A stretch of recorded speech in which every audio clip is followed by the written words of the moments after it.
And now through her, again, like I'm hoping to do the same for folks in public health, right? We're going to always have challenges in public health. Like, I hate to break it to everyone, the pandemic, when it's over, there's going to be other challenges just as big or even bigger. Climate change, all this stuff. We can't control some of that. But I want you to consider, if you had control over how you reacted to that and how you experienced that, if you could feel better, not like you have to feel great, but feel neutral or feel optimistic or hopeful, and you had control of that and you had the ability to do that, would you want to? And if your answer is yes, I really think exploring how mindset plays into that would be really, really useful if you have that desire inside of you. This is the Public Health Millennial Career Stories podcast, where you'll hear about diverse career stories, career strategies, get tips, and learn from others to help you in your public health career journey. If you want to learn about public health careers, or just hear public health stories, stay tuned because you won't want to miss this. Welcome to the Public Health Millennial Career Stories podcast, episode number 77. Hi, everyone. Emory Richards here. Thank you all so much for joining me today for yet another great episode. Be sure to follow me on Instagram at the PH Millennial. Subscribe to the show. Leave a like, leave a review, share it with a friend. It definitely helps the show get out to more people and just help more people navigate the public health career. So I greatly appreciate that. If you'd like to support the Public Health Millennial, you can go to buymeacoffee.com/the PH Millennial and support that way. I really enjoyed this episode. And as I allude to in the episode, we got some cool things coming in the pipeline in the future. So be sure to tap into this podcast as well as the guest podcast. I think she drops a lot of great knowledge, especially around applied mindset. And I think as public health professionals, we don't think so much about coaching around mindset. We might think about coaching for like resumes and things like that. But I think once you ensure that you have coaching for your mindset and you get all your mindset correct, you're going to leverage yourself and level up in so many different ways, and it applies to all aspects of your life. And I just really enjoyed this conversation, and I think there's so much that you all can take away from it. And I hope that you all tap in with this guest, and more to come soon. I hope you enjoy the episode. Peace. Today, we have someone who helps Master of Public Health or MPH grads 2 to 5 years post-degree who love public health but secretly hate their job figure out what's next. She got her Bachelors of Science in Public Health at University of Arizona, then went on to get her Master of Public Health at Emory University. She's the founder of McKool Coaching, where she helps MPH grads figure out what's next, while also helping them to stop feeling so miserable and start feeling control of their careers again. Additionally, she's a podcast host for Thoughts Are Your Root Cause podcast. And be sure to follow her on Instagram at M McKool. We have Marissa McKool, MPH. Welcome to the show. Thanks for having me. I'm so excited to be here.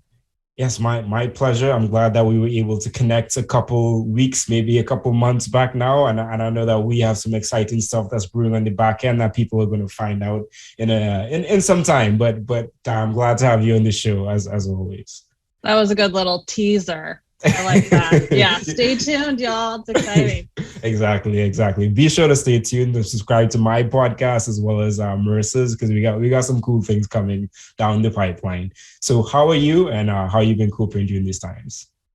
Thanks for asking. I am 50-50, as I like to say. I really think life and our emotional experience of life ends up being 50-50. Like, half of it's great and exciting and joyful, and half of it's like uncomfortable and, kind of not terrible. And I think it averages out that way our whole lives. Like sometimes it's 80-20 one direction, 80-20 the other, but it's 50-50, which like I can't complain about that, Yeah, fair enough. That sounds very much like a mindset coach. So yeah.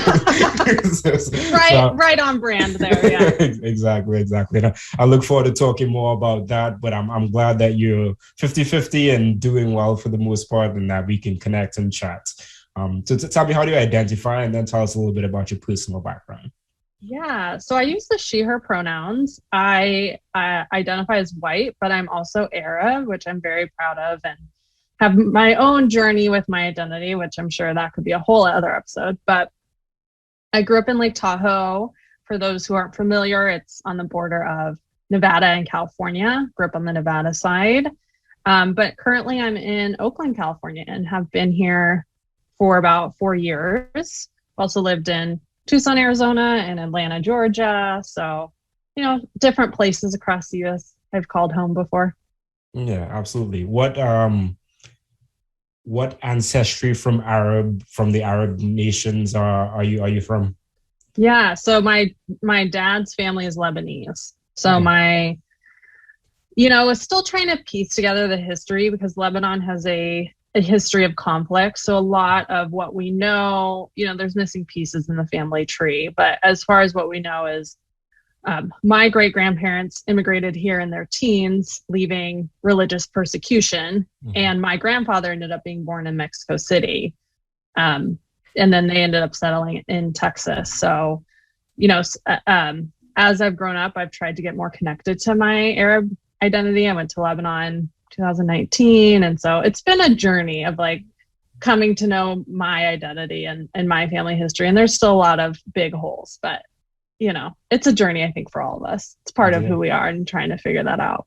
Yeah, that's cool. That's amazing. And I hope that you get to figure out more and have like more conversations with your relatives and just understand more of like where they're coming from, as well as like the stories that they have of all their experiences, because I can only imagine all those different things that they dealt with. And yeah, I've lived in the Middle East. I guess most people that listen to this podcast, if you listen from the first episode, you know that. But I have not gotten to go to Lebanon, but I have a lot of friends from Lebanon, and I know it's a beautiful place. So definitely on the bucket list to get out there at some point in time. Yeah, do it. It's amazing. Will do. So before we jump into your story, I just wanted to ask, what does public health mean to you? Oh, I love this question. I think there's two things that come to mind. The first is caring.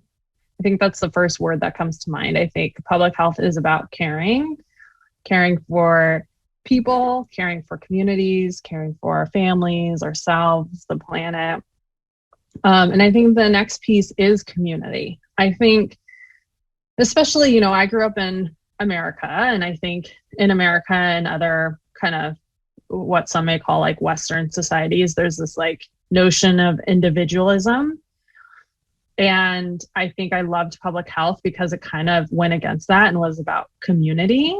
And I think as humans, we really long for community, actually, and have that innate sense to live in community. So I love that part about public health, about caring for others and like seeing it as a mutual space for all of us. So that immediately comes to mind when I think about public health. Yeah, that's an awesome answer. And I really like that. And I definitely think, well, we can see with the pandemic how that individualism versus like the community or caring for others perspective has come out, and I guess we don't have to talk about that because that could be a whole other podcast in itself. But I appreciate that public health is so community driven and like community led and all about community and not like individuals, because I think that is where we actually get a lot of value. And like to your point of community being so important, I think I don't know if people consider it a social determinant of health, but I know it is huge to like overall well-being and quality of life, is feeling like you belong to whatever community that may be. And those communities change as life changes, but it's really great to have a sense of community. And it's important for our health and our well-being. I love that idea about it being a social determinant of health. I think, and the idea of belonging being a social determinant of health. Like, I definitely think in that as we think about social determinants of health traditionally, there's so much room to like talk more about what belonging means and identity means and community means as far as how it shapes our health. I love that idea. Yeah, absolutely. And just tangential point here, I think it's in the Netherlands that they have a lot of communities where they have older people living alongside like college students, and that having that community and that intergenerational communication and just livelihood has really improved health outcomes and like well-being and quality of life. And I think those types of models are important, and it just shows how much we need community and how much isolation can really like hurt us as a individual as well as in that population perspective. Yeah. Okay. So you got your Bachelors of Science in Public Health at the University of Arizona. So tell me the thought process for getting this. And I guess with that being said, did you go into undergrad knowing that you wanted to be a public health major?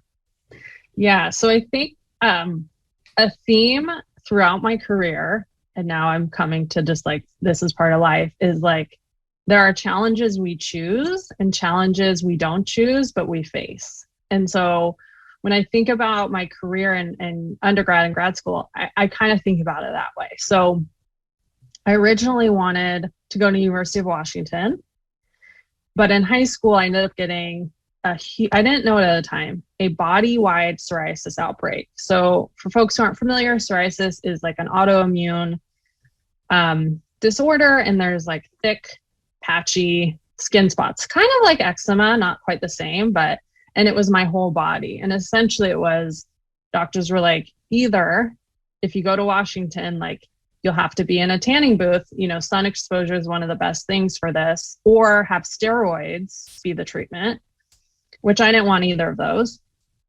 It turned out I didn't get into University of Washington, but I got into University of Arizona, which has sun pretty much year round. So, the challenge of having psoriasis, I didn't ask for, but what came out of that, I ended up going to University of Arizona.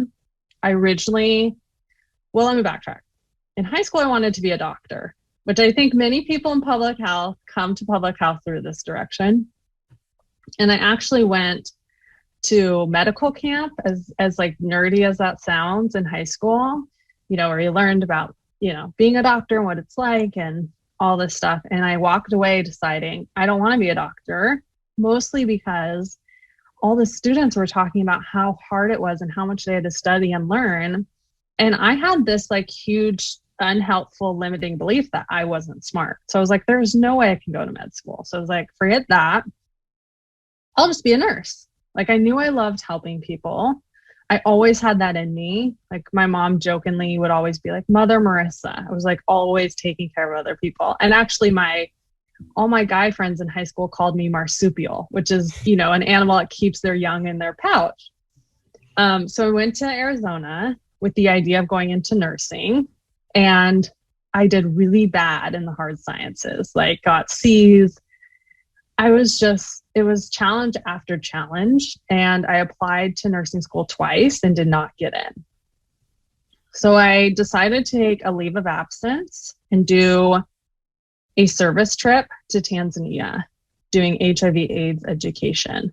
And when I was there, I was like, this is what I've been searching for. Like, this is public health. That's what I meant. Like, finally realizing it. The whole time I was thinking about being a doctor or a nurse, helping people. Like, really what I was searching for was public health. And as I looked back, I saw it in other areas. Like, I took a class in public health and I loved it. But I got a lot of messages from other people, like, what is public health? That doesn't seem like a secure field. Nursing's so much more stable, right? It'll be good pay. So I didn't really have people around me understanding it or encouraging it or knew anything about it. But when I went to Tanzania and realized this, then I came back and changed my major to public health.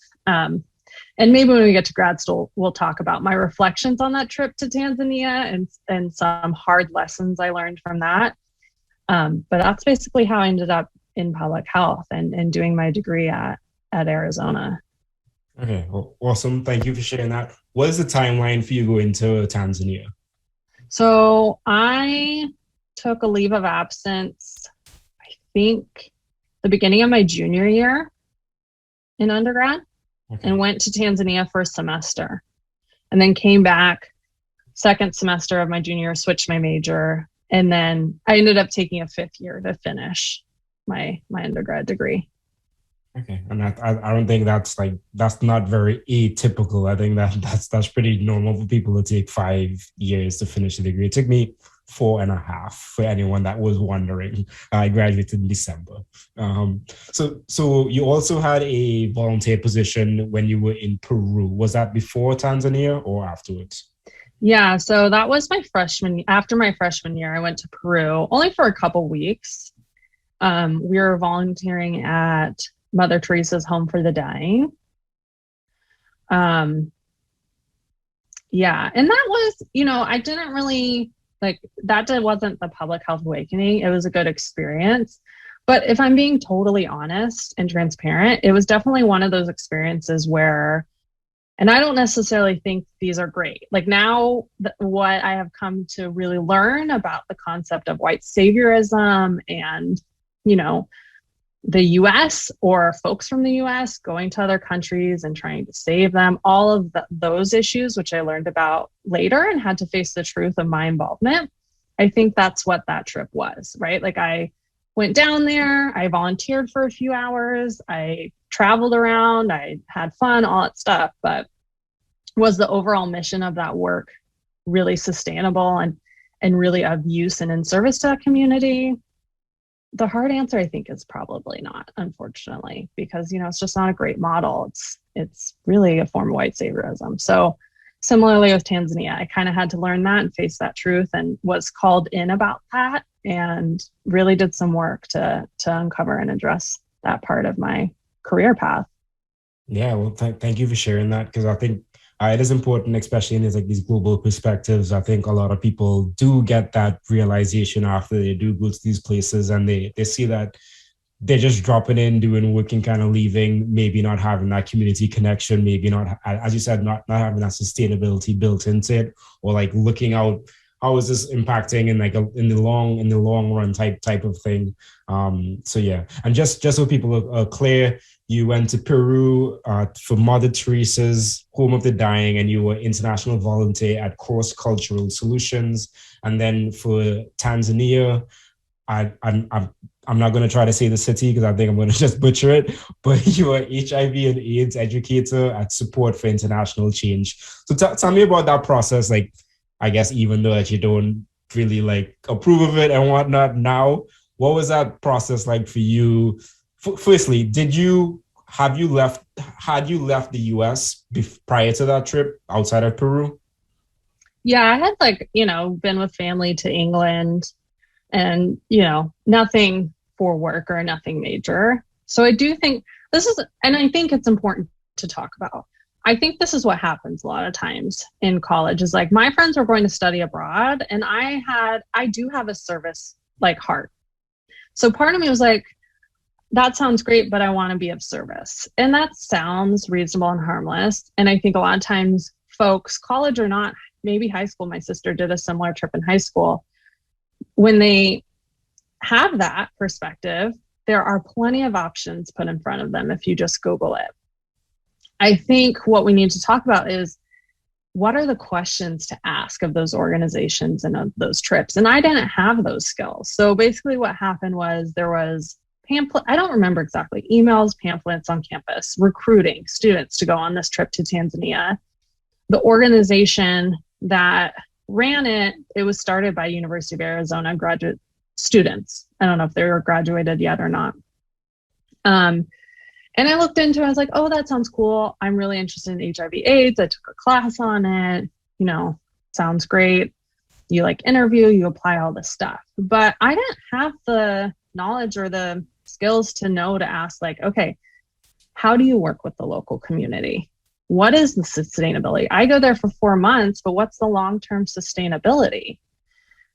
How do we talk about cultural competency or humility or ethics, right? How do we talk about our identity as Americans, my identity as a white person, right? I didn't have the language or the knowledge to ask those questions. And I think it's important we talk about, and folks who have gone on these trips and realize maybe they missed the mark, to talk about it and talk about how we need to talk and ask these organizations about what they're doing and why, and make an informed decision whether we go work with them or donate to them, right? Yeah, and I think that's important. And as you said, you don't know what you don't know, and as you get there and as you learn and as you just develop more of yourself, you realize. And I think talking to a lot of people who I've had on the podcast who've been in global public health type things, that is what they would say is you go there happy, and then you're like, oh, am I actually like impacting this community? How sustainable is this? Going back to that, but okay. Withholding all of that, what kind of work did you do while you were there in Tanzania? Because you said this was really like your public health work that got you. Yeah. So we, the one aspect that I did appreciate is that the organization was on the ground there year round. And so we were partnered, the students coming from the US, partnered with students, university students from Tanzania, and we worked together as a team. And basically it was a lot of HIV education. So educating around myths about HIV AIDS, prevention, providing resources, providing testing campaigns, and kind of facilitating that space. And we did it in partnership with the local students and the schools and the communities. So that was the work we did. So it was much more education focused with some prevention elements around providing condoms or testing sites and treatment options and stuff like that. Okay, yeah, that's awesome. I think that's like basics of an educated role. So thank you for sharing that. Thank you for doing that work.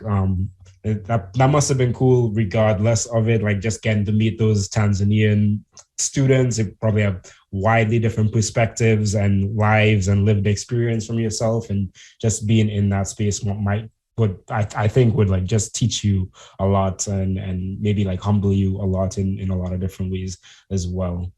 So thank you for sharing that. So you leave Tanzania, you come back to school, you start school. Did you leave Tanzania and then decide you want to become a public health major when you got back? Yeah, and I switched my major, yeah. And when did you know the word for public health? Was it like through that class that you said you had? Yeah, I took a class freshman year, and that's when I kind of was like, oh, this is public health. But like I said, my parents, my mom was a blackjack dealer at a casino. My dad cleaned Kmart's and Walmart's. So, their hopes for their kids was to get a degree they understood, they thought would be stable and bring in a good income. And public health was like, what is that? I'm not sure about that. So I understand the feedback I got from those around me. But once I found it, it's like something, I think everyone in public health knows the moment where they just like felt it inside of them. Like, oh, this is it. Like, this is what I need to be a part of. And that's kind of how I felt when I realized, like, on a community level, I want to be impacting people. Okay, well, awesome. Thank you for sharing that. And we're glad to have you in public health. I know public health is glad to have you in public health. So thank you. So you came back, and during your time in undergrad, you were also an after-school tutor and dance teacher at Higher Ground and Resource Center. So tell me a little bit about that. Yeah, I loved that. It was in Tucson, Arizona, and it was started by a husband and wife couple that were from Tucson, grew up in that area. And it was basically a place for kids who, maybe parents were working after school, or they had a single parent or whatnot, had somewhere to go after school. So it was elementary, middle school kids. And I just volunteered there. I did some tutoring, and I taught dance. And it was great. I loved it. It was, everywhere I go, I do try to volunteer, if not the whole time I live in that community, part of it, because I do feel like you get to know the community, you're giving back to the community. I love being around kids. I know for some folks that sounds like a nightmare, but I love it. So it brought me a lot of joy. I really, really loved that. Awesome. What did you have any specific type of dance that you taught them? So I grew up dancing, all types of dance. I did with those students, I had like fourth and fifth graders. So some hip hop and some like jazz hip hop kind of vibes. That was kind of where because they weren't like at a dance studio, it was like for fun, just like something to do and express yourself. Okay, now tangentially, once again, tell me more about your dancing. When did you get started out? How long have you danced? What is your favorite type of dance, etc., etc.? I danced from the time I was about 5 until probably that volunteer gig was probably the last time I formally danced. Actually, I went to a dance class with a friend like a couple months ago, and boy, I have lost my skills. I can dance like at the club fine, but like formal dancing, that's kind of gone. It's not like riding a bike. But yeah, I did hip hop and ballet and jazz and modern and, all those things.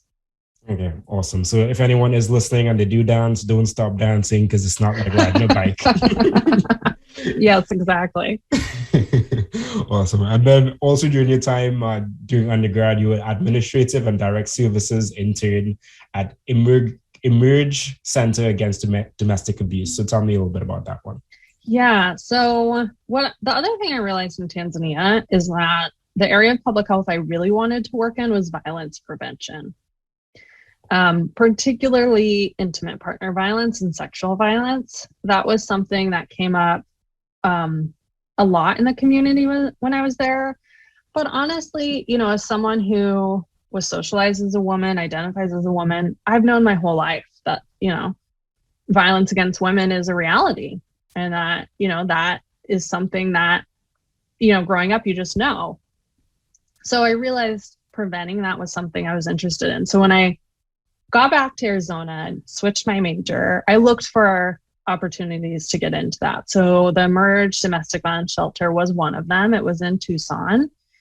And I volunteered, I think, for a year or a bit more. And it was a challenge I invited, but it was definitely challenging. So part of it was at the shelter, being a crisis counselor, not a formal counselor, but kind of a triage coordinator. So the hotline, managing the hotline, or some of our residents, if they had issues, dealing with safety planning, working with the actual therapists and care coordinators, and all of that. And then I also helped on the administrative side, doing helping with fundraising campaigns or education prevention campaigns. So I saw all the different aspects that go on in a nonprofit. And I also saw the reality of what I was hoping to prevent, right? Like how violence impacts families and the community, like how it really is a public health problem. Like it's not just on the relationship individual level, like it really has big impacts.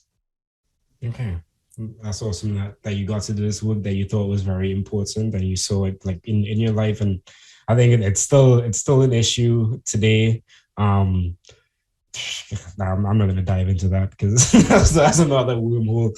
But yeah, I think that people need to be able to be more accountable for the emotions and being able to convey their emotions to people in better ways. And I think we're not taught as that, especially as men, not how to do that, don't know how to moderate our emotions, and people just kind of explode because they don't know how to share their emotions with other people.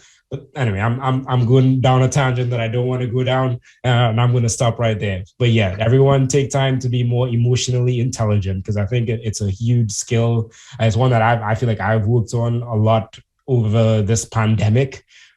Just really being able to be emotionally vulnerable and sharing with friends and family how I'm feeling and all those different things, because I think it is so important. And especially as men, we do hold in these types of emotions, and it does lead to all these other societal issues that could be traced back to a lot of different things. Anyway, I'm done there. And then your last position during undergrad that I have here at least was a medical clinical liaison for BHT at Pantano Behavioral Health SVC. So tell me a little bit about that one.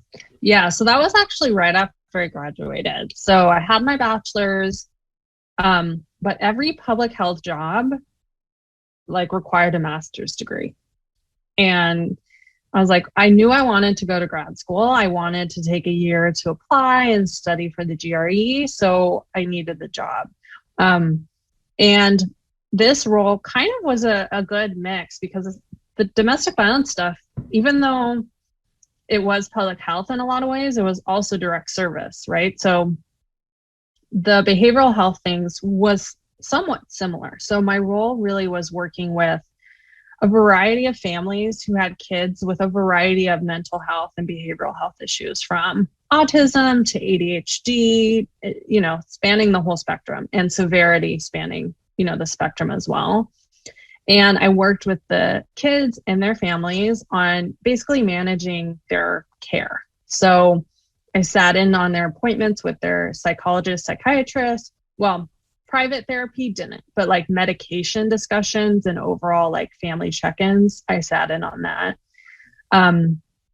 Went to any school meetings, like disciplinary meetings or anything to advocate for the kid and the family, to advocate, against detention or suspension and for alternative services, to help make the police officers or the school understand, why maybe the current classroom environment isn't helping the student succeed. And so punishing them was not, necessarily the right approach. And sometimes we were successful and sometimes not. A lot of times just working with the families on like their stress and if they needed financial support or transportation, right? Like all the things that go into this.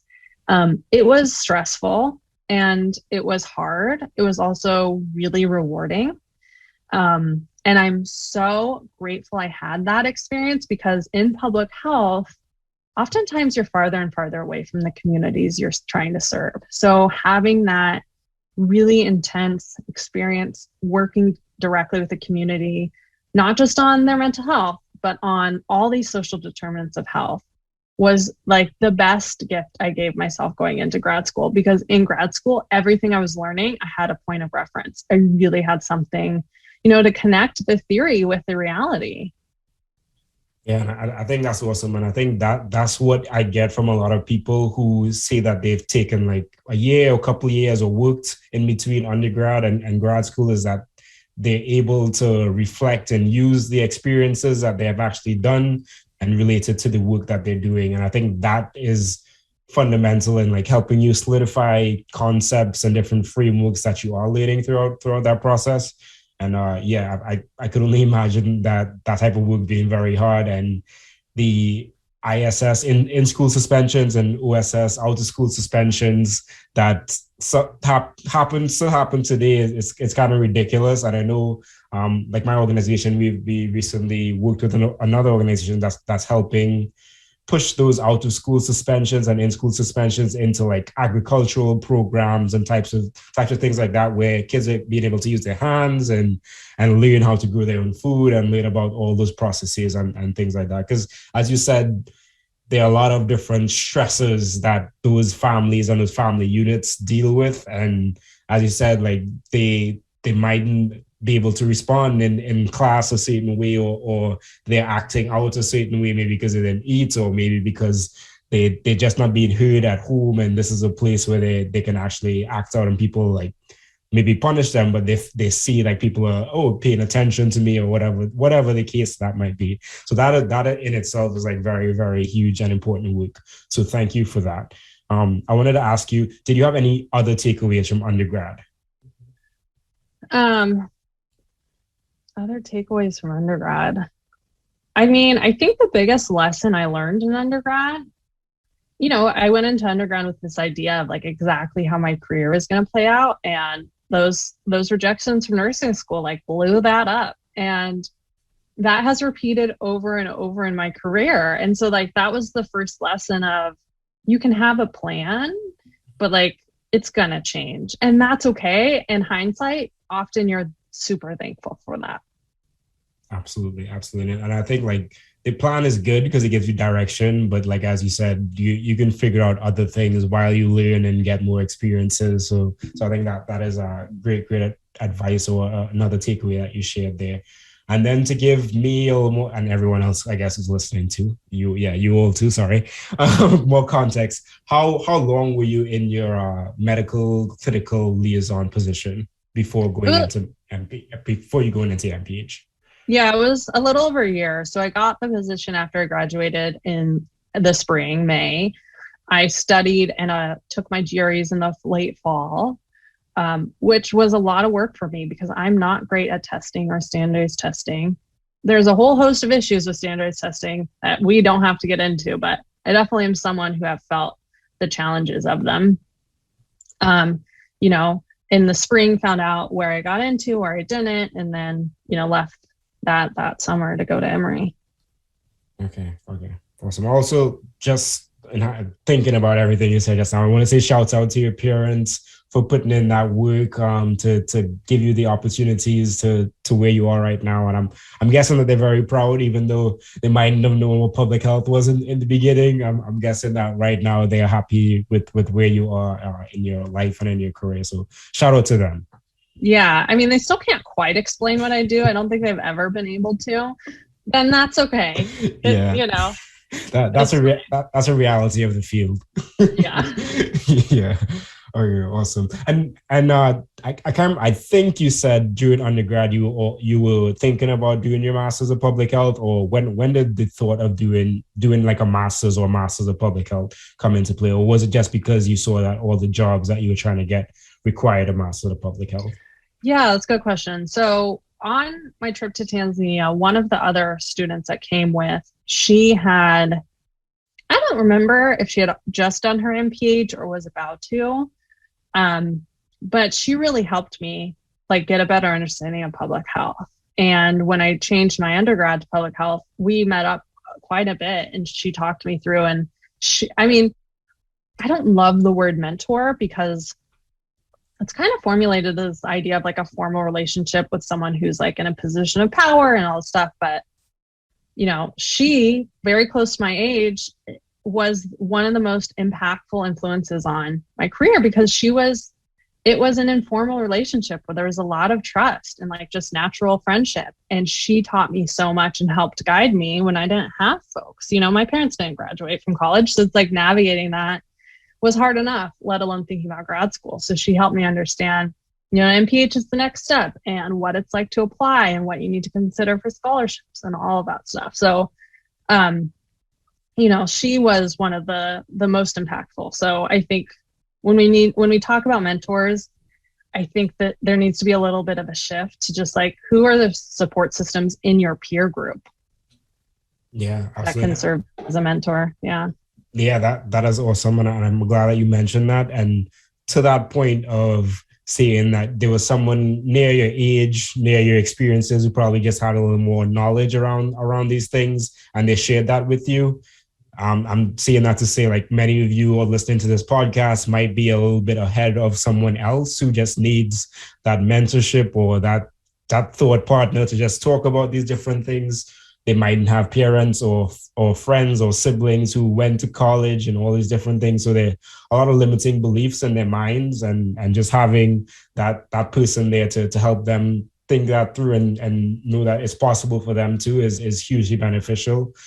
So I just say that to say, like, you know, networking up is good, but networking down is essentially just mentoring and helping and sharing information that you have with people who have not reached the stage of career or life or school that you have. And I think that in itself is hugely beneficial. So thank you for sharing that. Yeah, I couldn't agree more. You know, like for me, I think my parents' motivation and hope for me to have a better, you know, career than them helped me with undergrad. But like being the first in my family to graduate from 4-year degree is like, now what? And so like having someone else help me in that support, read my application, like give me, what is the GRE? How do I study? All this stuff. Like, yeah, and I had advisors, but it lands differently when it's a peer or it's more, you know, informal and trusting. So I totally agree with that. Yeah. And thankfully, a lot of Masters of Public Health programs are not requiring GREs anymore. So shout out to you programs that are doing that. If you all want to sponsor this podcast, let me know as well. Shameless plug.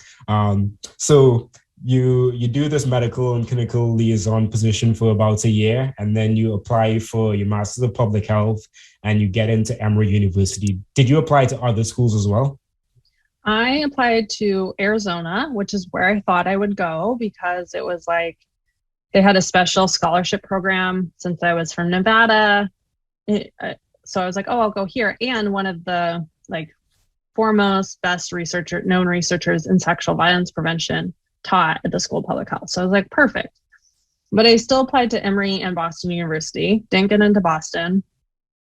I did not think I was going to get into Emory, like at all. And I got in and I was shocked. And I remember telling my mom, like, I'll wait a year, I'll save up money. And she was like, no, You're just going to go and we'll figure it out.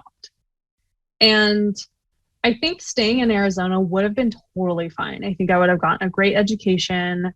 I think I would have done really good work, but I do think taking that leap of faith and doing that and moving across the country, like my college roommate lived in Atlanta. So like I knew one person there at least, but that I think was like a really big life transformation. Like it puts you in the position to change as a person in such a big way. So I am glad that I ended up doing that.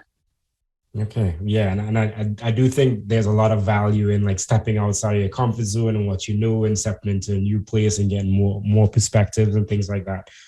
Before I dive into more of your Masters of Public Health at Emory University, do you remember the name of that scholarship in Nevada? It wasn't Nevada. It was like the University of Arizona. I don't know if they still do it. They offered a certain like tuition discount if you were from the states that touch Arizona. I don't know if they still do it. Okay. Well, we don't have to talk a lot about that, but if you do have information on that, we'll figure that out and it'll be in the show notes if we do figure that out. If not, sorry, Google it and figure it out yourselves. You all are very resourceful. I believe in you all. So did you have a concentration going into your MPH at Emory? Yeah. So the one thing I did know applying to grad school is I wanted to keep doing violence prevention and I wanted to focus on sexual violence prevention.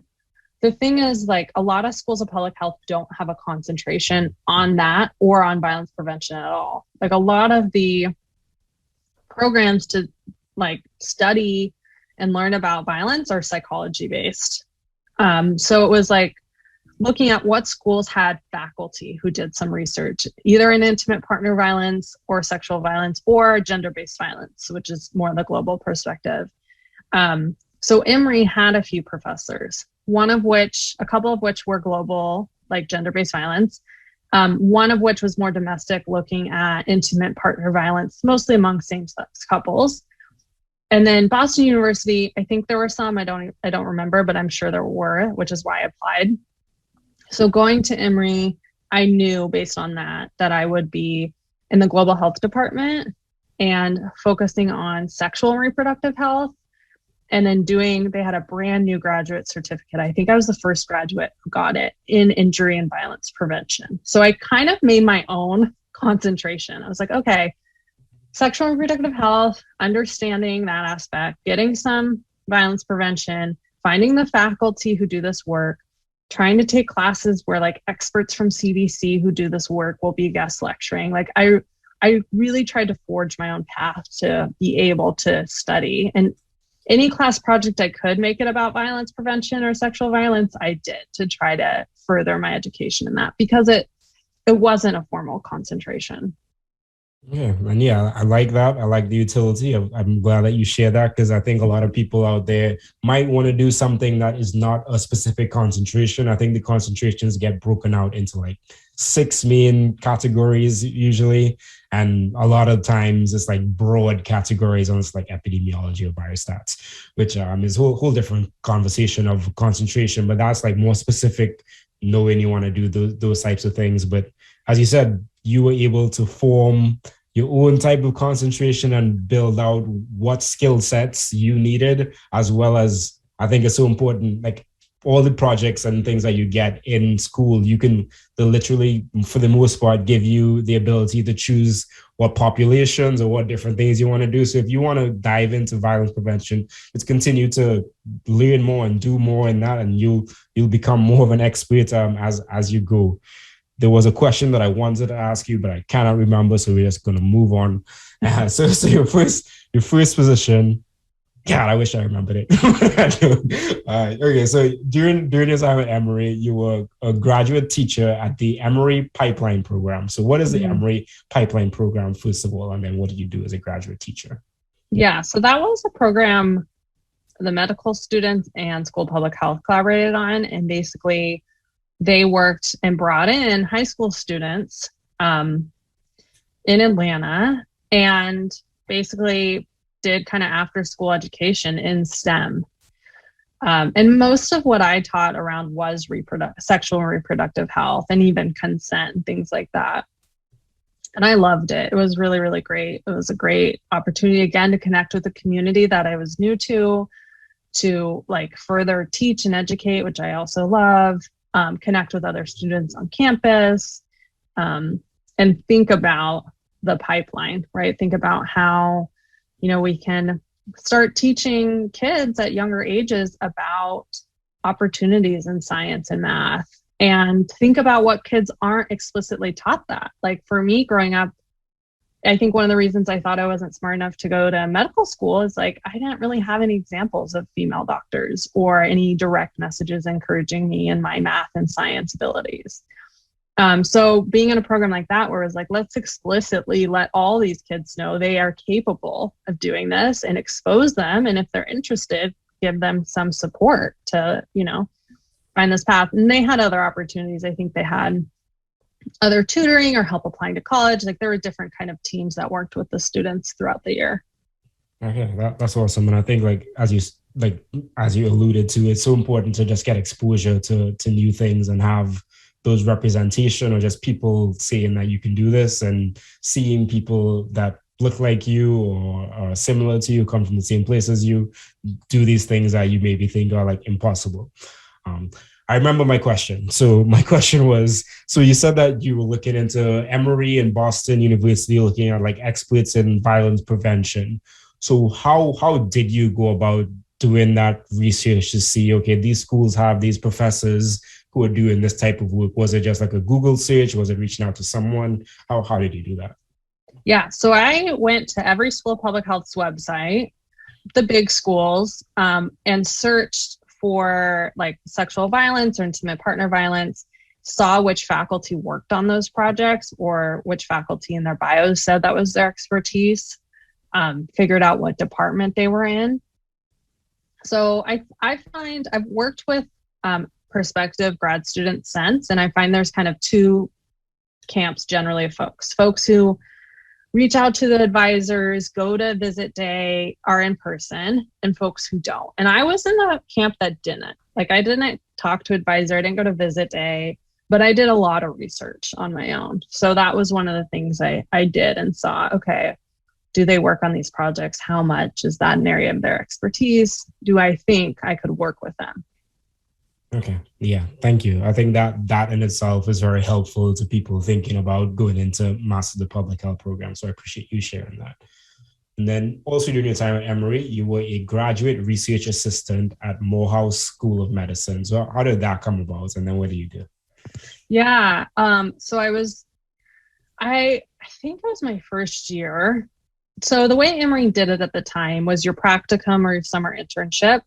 You had a certain amount of hours you had to fulfill, and you could do it at any time after your first semester. So I wanted to do it early. Why? I don't even remember. But I was, talking to different folks about what I might be interested in, and I was struggling to find something in sexual violence prevention, which is very common. But one of my friends I met at school was like, oh, I know someone who knows a professor at Morehouse who does sexual education.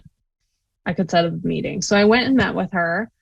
We hit it off. And so she, offered a volunteer role for me to work on a couple different projects around curriculum for medical students around sex education. And so I ended up doing that for a semester. And it was a great experience. I mean, it was definitely the nice kind of perspective between education, medical education, and like trying to see how public health could fit in there. Okay, that's awesome. And use your resources, use your network to get out to new people and see what opportunities are out there. That's great to hear. And then you were also a graduate research assistant at the CDC. So how do you come into that position? Oh man, okay. So this was, I looked when I was registering for classes. What I would often do, Emory made their syllabi available. And a lot of classes have guest lecturers in grad school. So I'd look at the last year's syllabi and see who are the guest lecturers as I was deciding if I wanted to take the class. And so there was one class where one of the researchers from CDC who did sexual violence prevention research, like one of the big folks, was a previous guest lecturer. So I reached out to the instructor, I said, are they coming back? They said, probably, can't guarantee. So I took that class. And after the class, I went up to her and I was like, I really want to work on sexual violence prevention. Do you have anything I could work on? She's like, sure, email me. I emailed her, I didn't hear back. I emailed her, I didn't hear back. And I just like persisted with professionalism, with respect. But I was like, I want this. This is exactly what I've been looking for. And she got back to me, super busy, ended up, bringing me in and had some conversations about what potential projects I could work on, and ended up doing my summer internship there and worked on a lit review around risk and protective factors for sexual violence, and also worked on an evaluation for a teen dating violence prevention program that at the time they were doing a randomized control trial, but now the results have been out for a while and now schools are implementing it all over. So it was an awesome, amazing experience to have. And ultimately that experience got me my thesis data and helped me get my fellowship at CDC after. Okay, that's awesome. I'm glad that you mentioned that you got a fellowship at CDC, so we'll dive into that in a little bit as well. But I think it goes to say persistence, continuing to reach out, and look at what that got you. It got you a lot of what you needed for your grad school, as well as getting you into that next position that was helpful. I'm guessing it was very helpful to your career. You can tell me a little bit more about that later on.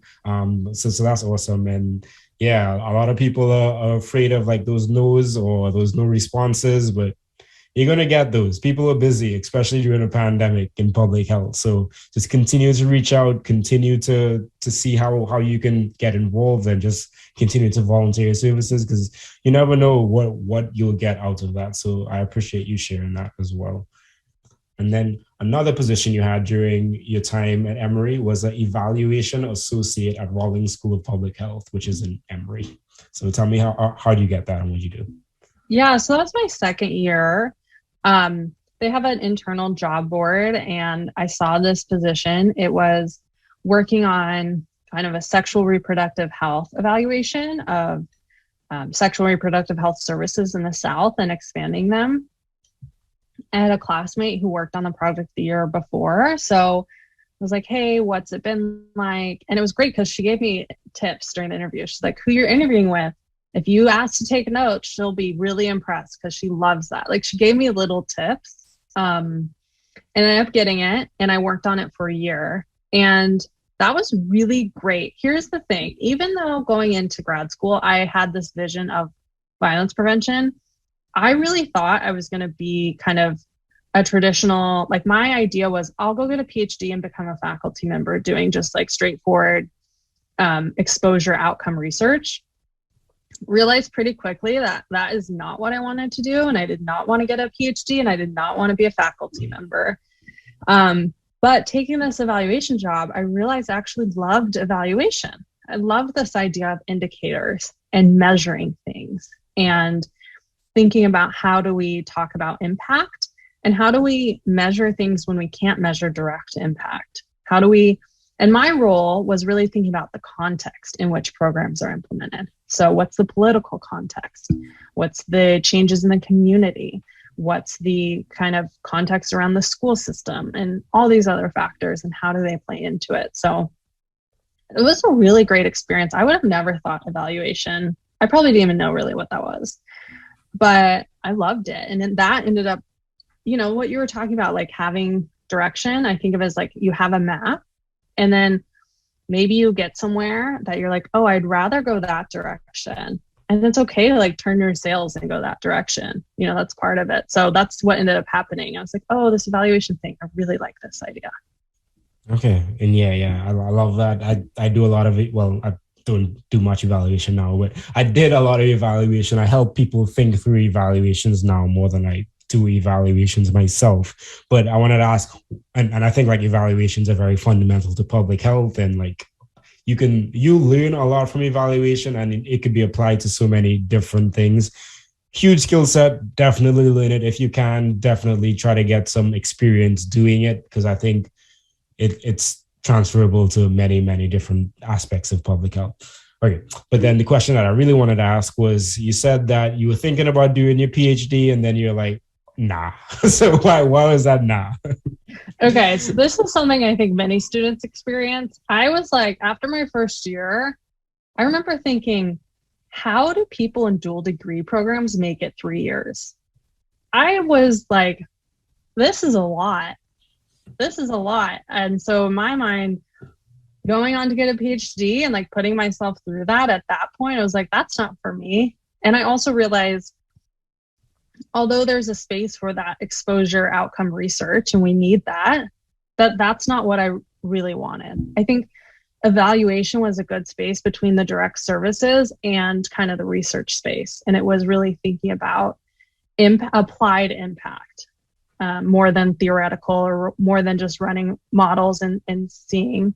So I think I just realized what was better aligned with what I wanted and my skill set and what kind of drove me. Okay. Yeah. Thank you for sharing that. Reach out to Marissa if you're thinking about PhD programs or not. she can help you think. There's nothing wrong with it, just not for me. Oh, I agree with that. I thought very long and hard about doing a PhD. I guess still now and again it pops up, but like I don't think it's for me. I don't think it's going to be hugely beneficial to my career, at least like right now. So yeah. And then before we hop into your ORISE fellowship that you had with the CDC, did you have any other takeaways or messages you wanted to share with people around Masters of Public Health? Yeah. So, and now we'll probably get to this later. One of my roles since has actually been working with students in Masters of Public Health programs. And now I coach folks who have gone through it. And I think a lot of times what I'm seeing more and more, like we talk about imposter syndrome now. Now that's kind of like a buzzword, more so than it was when I was in grad school. And I think what I didn't know in grad school, which I know now, which I think would be really helpful for folks, is your mindset, like your beliefs about yourself, are what drive a lot of your emotional experience, the actions you take, and the results you create. So for example, me being persistent with that CDC that person, that came from feeling confident or like committed. That came from my beliefs about this is what I want.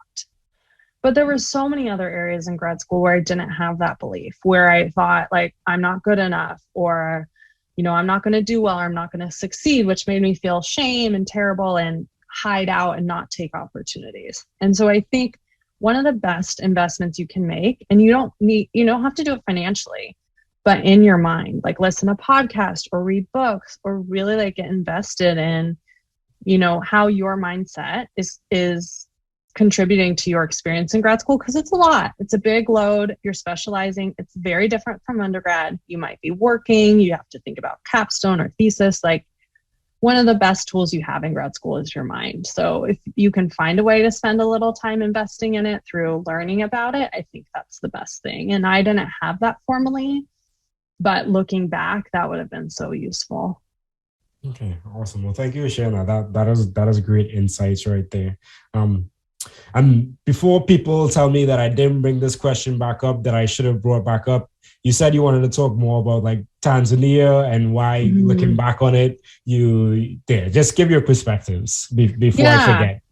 Yeah. So I remember I met with a faculty member in the global health department, a white woman actually, who does global health work. And I told her about my Tanzania trip and how it, got me into public health. And she totally, whether you want to call it calling out or called me in, and was straight up like, that is white saviorism, that is unethical. And I had the typical, like, maybe I shouldn't say typical, but I had a defensive response, which I think is common. And I sought out opinions that, like, you could say comforted me or coddled me, whatever you'd like.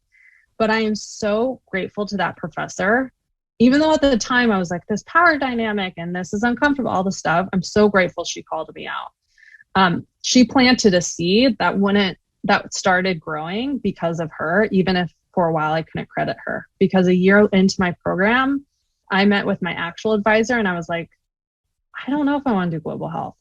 Now I have all these questions about ethics and morals and sustainability and the long-term impact. And what about the history we're not taught about, our government going in places and fixing problems we caused, right? So even though I didn't see it at the time, she planted a really, really important seed that has continued to grow as far as me becoming and actively trying to be more anti-bias and anti-racist and really thinking about power and privilege and being intentional. And it's not about perfection. It's about, progress and introspection and being honest and honoring your mistakes and doing better. So without her doing that, I don't know if I would, have gone that, or it would have taken me way longer. So I am really grateful to her for doing that, even though at the time it was very, very hard to face.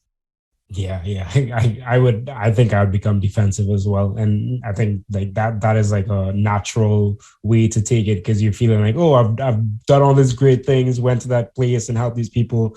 She's like, when you really look at it, like at a high level, not so much, but I think it's important to have like those hard conversations. And like, as you said, if she didn't share that, you mightn't have had this revelation that what it is or how it goes on that way.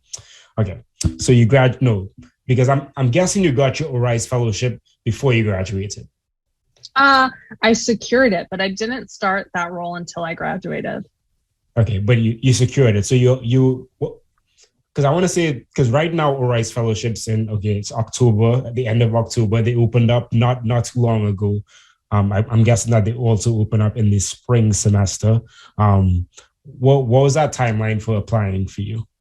Yeah, so for some context, I was working on my thesis using data from the CDC. I had, gotten some data through my summer internship. So I was working with a specific person at CDC on my thesis. And as I was looking for jobs, I think December or January, this one came up for an ORISE fellowship at CDC in the Division of Violence Prevention, working on sexual violence prevention and evaluation. So I was like, ding, ding, ding.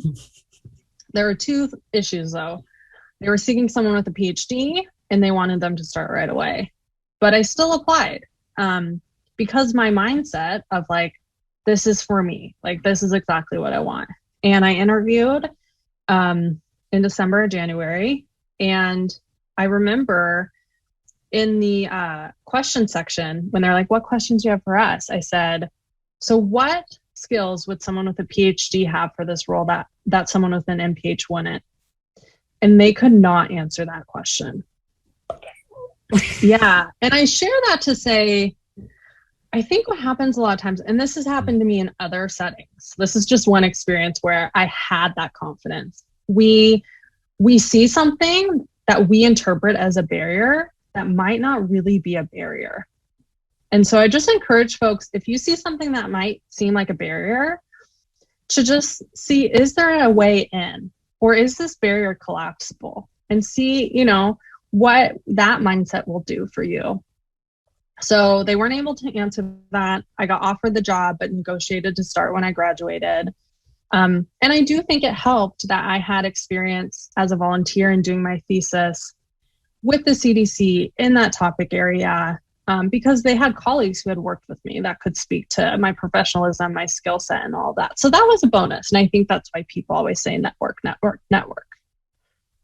Okay, well, that is amazing. I think like that's a question that probably like, oh, they would not thinking about that at all, and they probably just put that on the application and didn't really like thoughtfully think about, does someone actually need a PhD for this?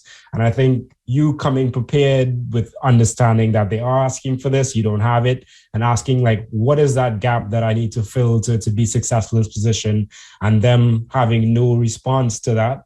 I think like in any position or any job interview, that's like a great way to go about it and to think it through. So that is great advice there in itself. And like, as you said, you had your mindset saying like, this is for me, this is all the things that I've done, and it's all a different they align so well with all the things that I've done and the skill sets that I have and the experiences that I've gotten. And you went out and got it. And that is awesome. What is an ORISE fellowship for anyone that might know what an ORISE fellowship is? So I don't know if this acronym's right, but I think it stands for Oak Ridge Institute for Science and Education or something. So it's basically this organization that works with, I think, mostly government agencies. So CDC has a bunch of fellows. I think NIH does. So it's basically, you're not employed by CDC. You're a fellow of ORISE, of that institute, working and placed at CDC. So that's kind of how the mechanism works. And essentially, it's an opportunity to get to work and apply your skills in a governmental or public health agency. For folks who might not be familiar, getting a full-time position in some of those agencies is very, very difficult and challenging. So it gives you an opportunity to work there before you want to apply and go that route, or, you know, even if that's not what you end up doing, it's an easier way to get that experience. Yeah, absolutely. And I think like I will put the link in the show notes to like the ORISE and the ORAU. Is it the same? I don't know if it's the same place. I think it's the same place. Okay, yeah. That's what I thought. Okay, everyone, don't judge me. But I'll put the link for those fellowships in the show notes of this page, because they recently did open up like a month ago or so, and there are a bunch of them. So definitely just look into that and see what they have there, because I think fellowships are a great way to leverage the skills and experience and knowledge that you get from your Masters of Public Health or undergrad, and get actual real world experience, as well as get that networking component in there as well. And as Marissa said, it's like really hard to get jobs in these large agencies like CDC and things like that. So having like these different things that you can leverage are so important, especially in your early career. So I advise like any type of fellowship, if you're able to get it, take it, because it's going to help you out in the long run. So what did you do in your ORISE fellowship, and how long were you an ORISE fellow for? I ended up being a fellow for 2 years. So when I came on, I was the first or second fellow on the team. And by the time I left, I think there was like 5 or 6 fellows on the team. It really was a new team that grew a lot. And our team's role was basically, so at the time, and I think this program's still going on, in the Division of Violence Prevention at the CDC, they funded all 50 states and a couple territories to do sexual violence prevention. So it's called the Rape Prevention Education Program, RPE. And this funding is stipulated through the Violence Against Women Act. So it's different than some of the other funded programs. It's as long as that act keeps getting approved and that funding is in there, that program keeps happening. So our team's role was to support those states' health departments in evaluation. So we did technical assistance for them. So my specific project I came in for was, measuring changes in sexual violence in your prevention programs. That's really long term, because what we're doing now in programs or communities, showing a reduction in rape and sexual assault rates takes a long time. Plus, the data we have to track sexual violence incidents and prevalence is not the best. Like, you think about administrative reports like police reports, campus reports, very underreported. When you think about public health data, CDC does collect data on this, but it's every couple years. So the question was, can we measure some short-term and medium-term indicators that if we see changes, we could say it's possible or it's likely, if this is changing, we're having an effect on sexual violence.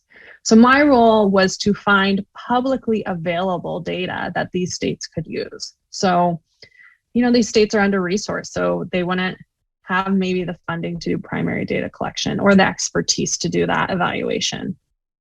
So my role was to find public data that they could use and pull from the internet or from reports or surveys to measure short and medium term indicators. And so that was a 2-year plus project. So pulled the indicators, organized them, created a database that could be searched for the grantees, hosted a bunch of technical assistance webinars where we talked about indicators, how to use them, how to, measure them, all of that, created worksheets.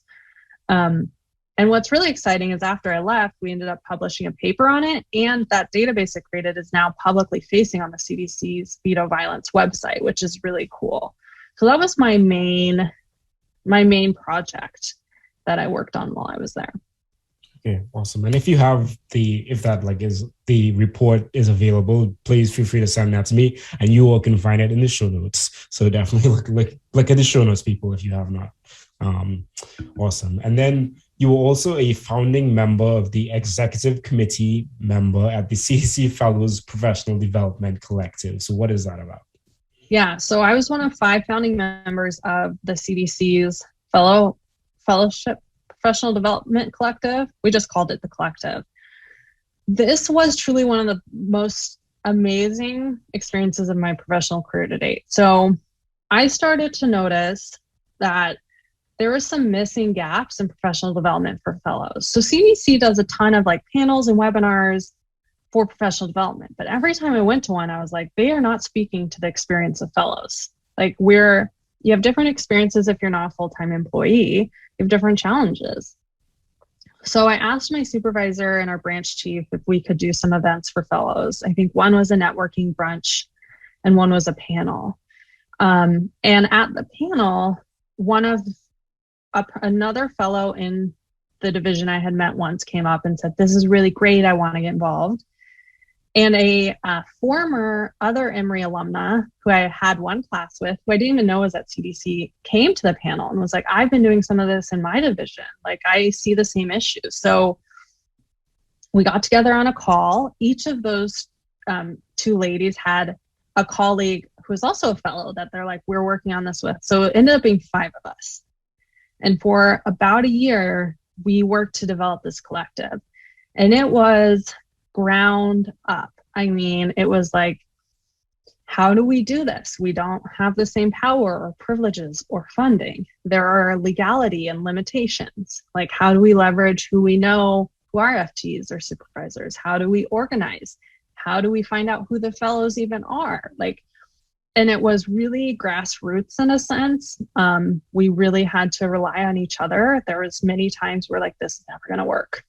Or, we'd get some negative feedback, or we get a slap on the hand for something we tried to put together or do. And we just kept going. And part of it is because we had each other. I mean, we had one of the best group of ladies, super diverse, all different religious, racial, ethnic, geographic backgrounds, a pharmacist, a medical, a former doctor, a policy person, social worker, public health. So it was when you think of interdisciplinary, it was that. So I'm happy to say that that collective's still running strong.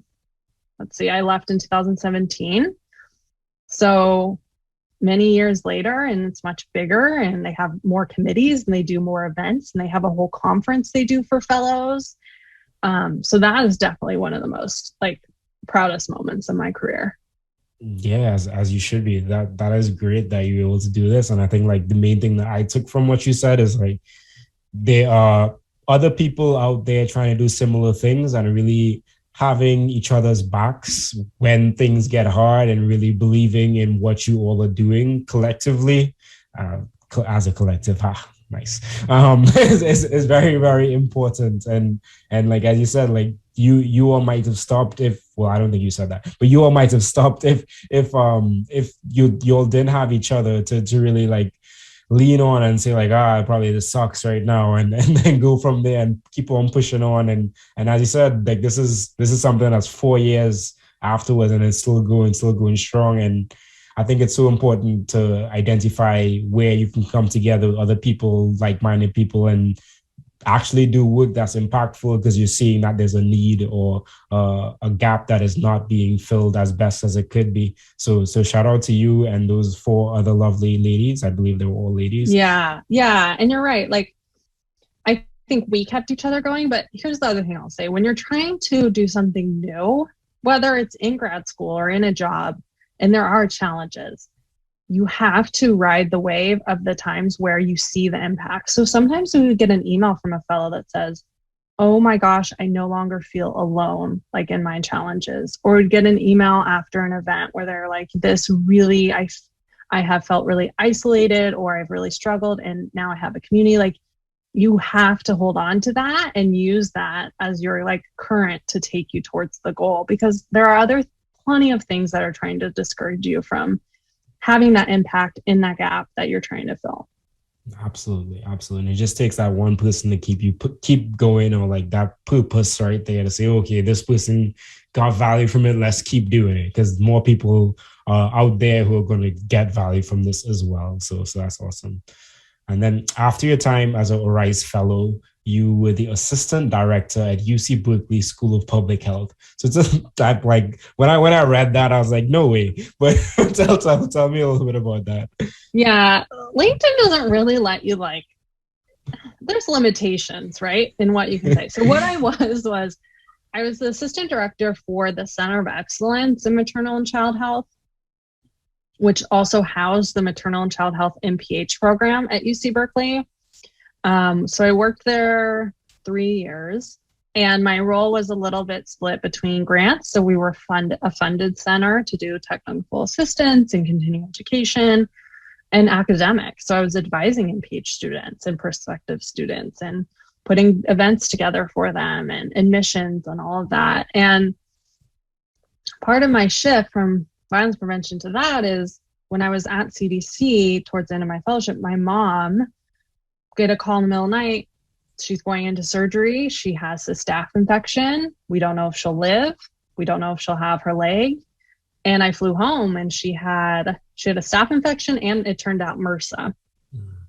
And she had 3 surgeries in the course of several weeks, was in the ICU, ended up being in the hospital for a couple of months. She's healthy, she survived, but essentially it was like, I'm going home to take care of her and just to be close to my family. So once she was better, I was looking for jobs, and this was at the time Trump was elected, and everyone in sexual violence or violence prevention was like, we're not spending money right now. We have no idea what's going to happen. Mm-hmm. So sometimes you just got to do what you got to do. And this job was like, okay, I have the skill set of thinking about the workforce and the needs of the workforce from the CDC. I have the grantee experience from the CDC. So it seemed like a great opportunity, and it ended up being a great opportunity, even though it wasn't really in the topic area I had been working in for so long. Yeah, and I think that's a hard pill a lot of people have to swallow, is like all the things that you might have done during your MPH that you envision that you're going to go into the specific field of public health, the specific like focus area of public health. They just mightn't be jobs at that point in time. And really, I guess, understanding that you're not a failure for that because they aren't jobs, because a lot of the funding that comes with public health depends on who's in government, whether that's federal, state, county level. So yeah, don't take it so hard on yourself as a person. And I think like goes back to speaking to making sure that you have those transferable skill sets that you're able to take whatever you learn and transfer it to whatever topic area or focus area in public health you are going to get into. Right. And this is an example of like a challenge that I did not want. I did not seek out. And I think we all have that. But when we can recognize that that's what's happening, I think we're in a better mental and emotional space to then figure out what to do about it. Yeah. And also glad that your mom is okay and doing well and healthy. Yeah. And I will say the other reason that was really useful is at the time, my supervisor was basically like, listen, you go out there, because I think I had 6 months left of my contract or 4 months. She said, you go out there, take care of your mom, and work whenever you can. It was the biggest model moment of how to be a leader to me, because what she recognized that I think many other people wouldn't have is, if I give you the space to take care of family and medical issues and that priority, that survival priority, then you will have the mental and emotional space to actually work in the times that make sense for you. And she was right. And I was able to keep working, and I did high quality work, and it was a great relief from what I was dealing with. And if she had not been supportive and I either had to choose to quit or I had to stay in Atlanta and work, my work would have been terrible. And I would have been, emotionally unhappy. And I think this pandemic is bringing up this whole question of employers and organizations need to be more compassionate and need to think of work as not like life, but just a small component of life, and employees as full humans. And that taught me that. And so when I became a supervisor, I had a staff member whose family member died. I did the same thing for them. A couple weeks later, she was like, you have no idea how amazing that was, that you just said, take all the time, we'll figure out the leave. You don't have to worry about anything. Like, what an impact that my supervisor had on that person she doesn't even know. Yeah, absolutely. I love that a lot. And yeah, especially in public health, you do have to show up as like a full person, your full self in a lot of these spaces. And it's hard to, when you have all those like different things in life. So as a leader and someone like managing people do appreciate when you give them that space and that time to really take time for life, because life is bigger than the job. And in many cases, as we've seen during the pandemic, jobs drop people like flies. And then while you were an assistant director for the Center of Excellence and Maternal and Child Health at UC Berkeley School of Public Health, you were also you were a treasurer on the board of directors of My Virtual Advocate. So what is My Virtual Advocate and how did you become on that board? Yeah, so we might not want to talk about this because I don't think it's in existence anymore. Okay. So it's probably good not to. That's okay. We will skip that one. Let me just write down the time. Okay, awesome. And then, so you got a shift or promotion to executive director, I'm guessing of the same for the Center of Excellence and Maternal and Child Health at UC Berkeley School of Public Health. Am I correct in saying that? So it was a different center, but it's like an associated center. So it was the Wallace Center for Maternal and Child Adolescent Health. So it was associated. And it's funny, in my CDC interview, they asked, where do you see yourself in 5 years? And I said, an executive director. And that was the last full-time job I had in public health, was this executive director role. So what happened was, in the current assistant director role I had, I knew that wasn't my lifelong role. I knew it was kind of a stepping stone in my career. I knew I wanted a position where I had more of a leadership role. And so it was my supervisor knew, like 3 years is kind of, our grant was up. I wrote the new grant. It was awarded. It was like a nice time to really wrap things up. This other adjacent center was starting to ramp things up. It was a brand new center. And I had a relationship with the faculty who ran it and approached her and said, what do you think about me moving over? And, they wrote the job description, did a public search because at UC Berkeley, that's required. And I applied and I ended up getting it. And I worked there for about a year. So my role was really for that year, setting up systems and procedures to have this center be able to grow. Like, what is our focus, like from getting website up to like getting training opportunities for students to working with potential tech partners, because the focus of the center was intersection of tech innovation and maternal and child health. So thinking about partnership structures and who could be our partner and what's the research portfolio and who's doing it and funding and all of that stuff. So that was a great experience. And what's really fascinating is it was all the things I imagined as an executive director. But when I got there, I was like, this is not exactly what I want. I spent my whole life like thinking, I'd end up in an executive director position. And sometimes you get there and you're like, I'm so proud of myself for making it here, but I think there's something else for me. And that's totally okay. Absolutely. Absolutely. And I think a lot of us are taken away by certain job titles and wanting to reach this certain level of prestige and things like that. And like, as we do learn and get into those positions, we're like, this is not exactly what I thought it would be. And I think that's absolutely fine. That's like a part of life. So no issues there. And that's awesome. That sounds like a lot of good work, a lot of good like knowledge and experience that you gain there. And so tell me, so you were there for, you were in the position before 3 years, then you were in this position for 1 year. When in that 1 year time period did you think, because after this position, you founded your company, McKool Coaching, in February of 2021. So when during your executive director position or assistant director position did you think about starting this company of your?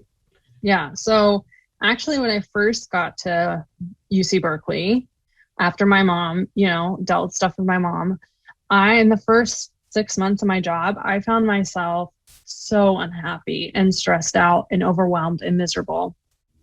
And I went to therapy, which was really useful for processing my experience with my mom. But I still was struggling at work. Like, I was so frustrated. There wasn't enough funding. There wasn't enough staff. Some of the leadership who's no longer there, I really struggled with. And I was just miserable. And I ended up starting, my roommate recommended this podcast of this woman who ended up becoming my coach. And I listened to her podcast for about 3 months, and it really helped. And it was all this mindset stuff.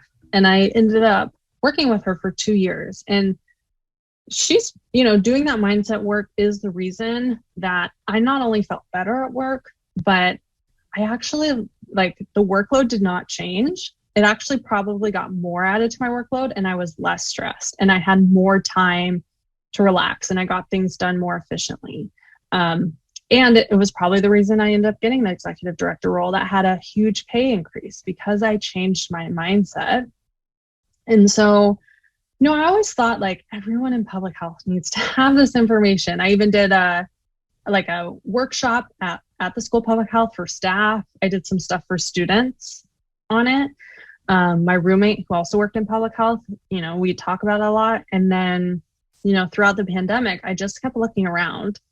Pandemic impacts all of us. I had my anxiety and my stress, but as I looked at my peers, mine was a lot less, and circumstances were very similar.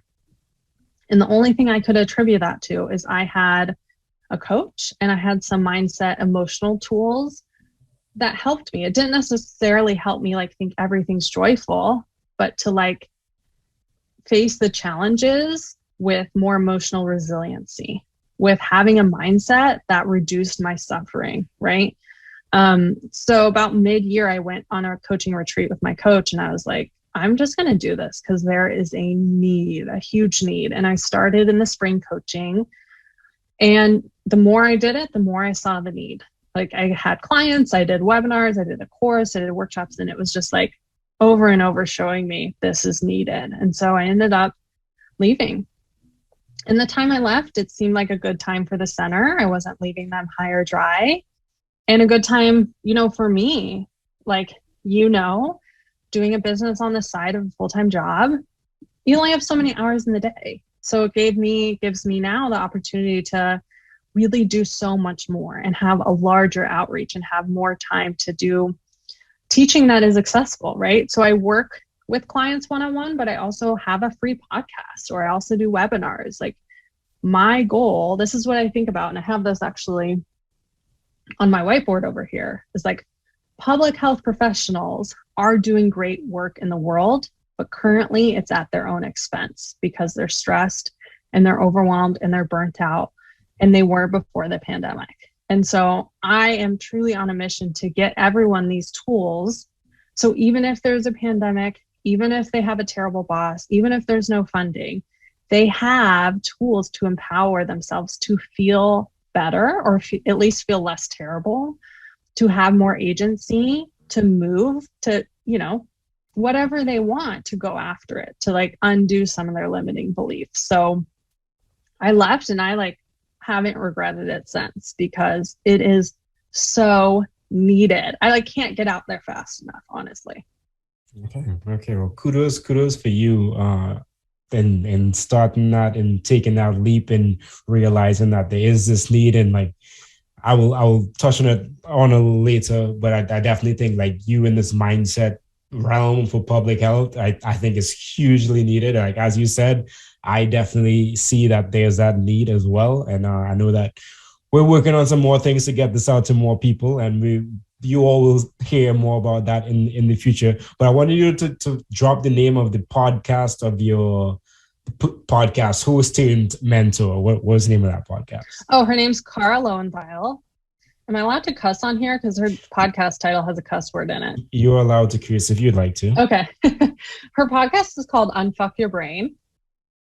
So her approach is really from a feminist perspective and thinking about how the patriarchy and the system of the patriarchy impacts women or individuals who are socialized as women, their beliefs. And so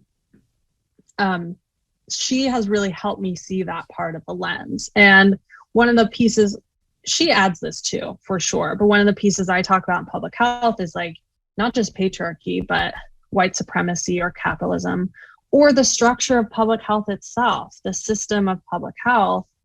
How does that impact, how we experience our lives? So one example is we have this unintentional, unexamined belief that we've been messaged to, that if you work in public health, like your first and foremost role is to be of service to others, and you come second. And we get reinforced this belief in a number of ways. Part of it is like how public health is funded, right? A lot of the funding, like how many times did I hear we got a huge donation and I was like, okay, great. Like what are more staff? And it's like, no, right? And so we get reinforced this belief that we're kind of sometimes we have service hearts, but sometimes it feels like that's taken advantage of. And so we start to internalize that, like internalize things like I have to work through lunch, or I have to, I can't take PTO because there's no one else to do this work because this needs to get done.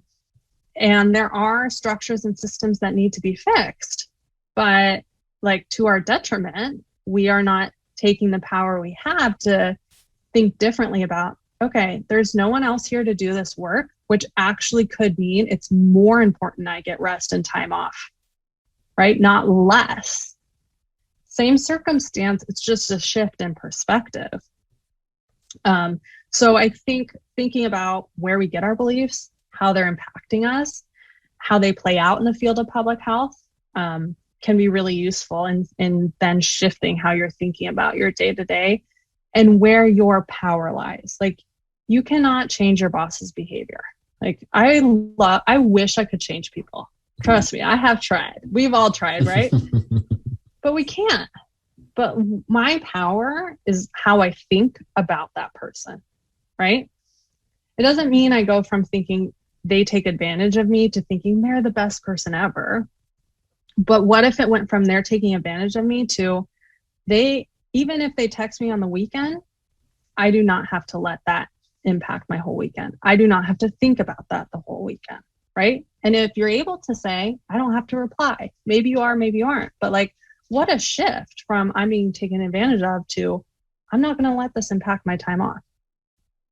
Absolutely. And I think that you hit on many, many, many key points there. And like, shout out to the CEO of my organization. Like she always says, like, you can't do the work that we're doing partially. As you have to bring your whole self, and like in that, make sure that you're taking PTO, like make sure that you're spending time, like after 5 p.m., you don't have to respond to emails, and like setting those boundaries first. Let us know that, to be at our best in this job, you have to take rest and take time to reflect and relax and do all those things that you need for you so that you can show up as your best self for everyone else that you're trying to help. And I think, as you said, it's very overlooked in public health, and that, and like going back to like, I think it's a huge gap as we continue to say. But I wanted to ask you, so you said you're listening to this podcast on Fuck Your Brain. What is that point for you, like listen from this podcast to go into like, I want mentorship with this person?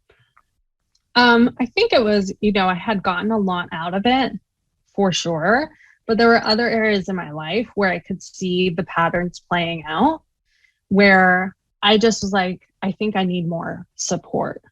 right? Like I was able to take the lessons she was sharing publicly and freely and apply them in one area, but in another area, it was harder. Whether that's because my thought patterns were stronger, whether that's because I couldn't see really the challenges I was having. I couldn't, it was just, there was something else there where I needed support. And she happened to launch a program at the time that I was realizing that. And honestly, I was a little nervous. Like before I found her podcast, I thought coaching was like very either woo woo or very like tactical, right? Like how you tailor your resume. And what she was presenting me with was a different type of coaching between the two that was like very concrete mindset, not just like, there's definitely space for, like spiritual consciousness. But her approach, and now my approach, because I got trained where she got trained, is more like applied, like practicing thoughts on purpose to change your belief, seeing how your thoughts impact your feelings, watching your brain like a researcher. Okay, what is my brain thinking here? And why is it reacting this way? Right? Like actual mindset tools you can use. And when I first heard her podcast, honestly, I would come home and be like, she is crazy. Like, what is she talking about? Other people don't cause your feelings. I was like, I know these people cause my feelings, but I wrestled with it. I got curious with it. I like tested out what she was teaching and it ended up being true. And not only that, I felt so much better, right? And no one else had to change. So I was like, she knows something and I got to learn from it. And truly transformed my life, like working with her. And now through her, again, like I'm hoping to do the same for folks in public health, right? We're going to always have challenges in public health. Like I hate to break it to everyone, the pandemic, when it's over, there's going to be other challenges just as big or even bigger. Climate change, all this stuff. We can't control some of that. But I want you to consider if you had control over how you reacted to that and how you experienced that, if you could feel better, not like you have to feel great, but feel neutral or feel optimistic or hopeful, and you had control of that and you had the ability to do that, would you want to? And if your answer is yes, I really think exploring how mindset plays into that would be really, really useful if you have that desire inside of you.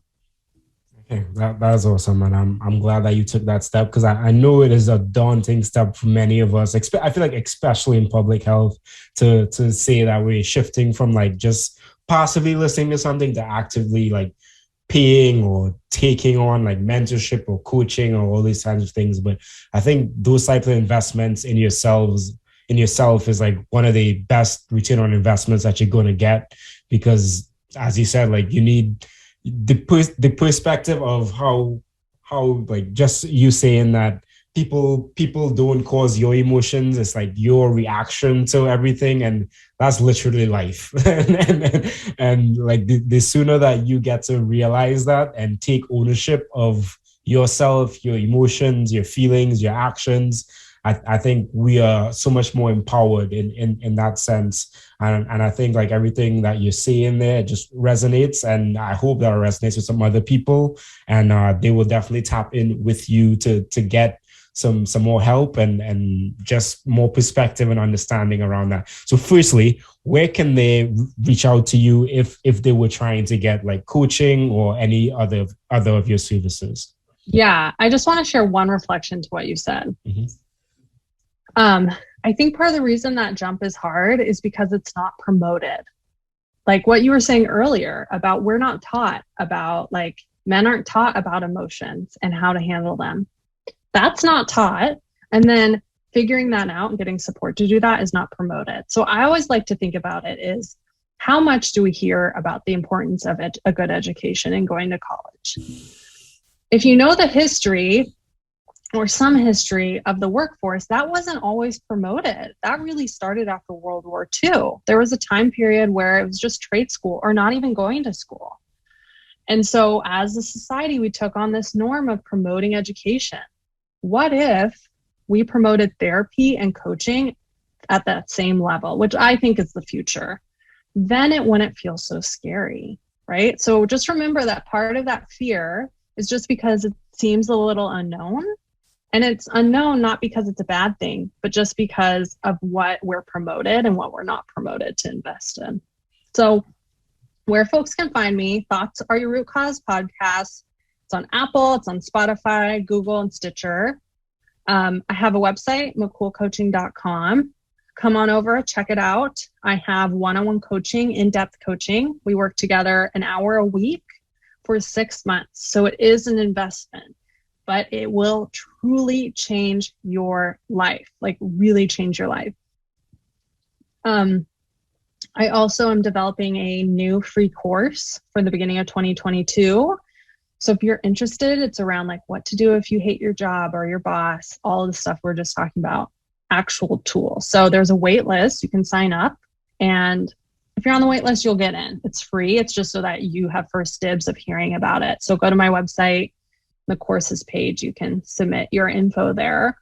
And then LinkedIn, Marissa McKool, feel free to connect with me, or Instagram, McKool, MMCKOOL. All those ways y'all can connect me. And I'd love to hear from folks and what questions you might have. And if there's episode requests you have for my podcast, right? I talk about like why we're not taking sick days and our email stress. I have some episodes coming up on like admitting you hate your job and when you wish you could quit, and the COVID marathon, and right, how to deal with all those actual challenges we face every day. Yeah, awesome. Thank you for sharing that. I am going to link all of those in the show notes. So be sure to just check the show notes. It's going to be don't search for it while you're driving. No, do not. There's going to be one space where you'll be able to find all this information. So thank you for sharing that.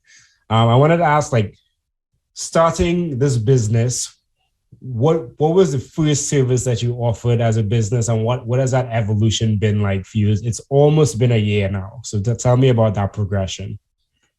The first thing I launched was free, and it was a course called Stress Less, Do More. And I basically reached out to students I had worked with and said, hey, I'm launching this 5-week course. Do you want to be a part of the live version? And initially it was to get the tools out there and see, if there was response and if it'd be useful. And 9 people signed up, which was like beyond what I expected.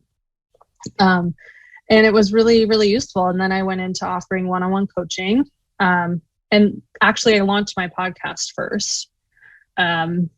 So it was, in a lot of ways it feels foreign because I think, business feels foreign in public health, but in other ways it's like, public health is business. Like the fact we don't talk about business and you don't learn about it in your MPH or whatever public health degree is a huge disservice to the field, because it is like your revenue is from government or from grants or whatever, and it functions like a business.